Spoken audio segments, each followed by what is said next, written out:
Among all the samayas, 2 vows are the most important. First, you must be in harmony with your Vajra brothers and sisters, those with whom you received empowerment, and refrain from slandering, hating, or fighting with them.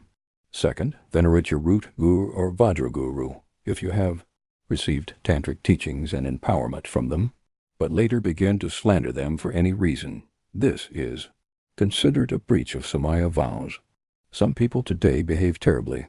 After receiving empowerment, they announce that they should not have done so, and from then on, they treat the guru as if they were an enemy. It is important to understand that the guru-disciple relationship is not the same as a regular, mundane interpersonal connection, where someone can choose to ignore their partner today and engage with them again tomorrow, or marry their partner today and divorce them tomorrow, only to remarry a few days later and divorce once more.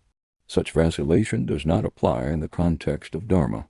A disciple should not act capriciously toward their guru. They cannot leave, slander, and abandon their guru at will.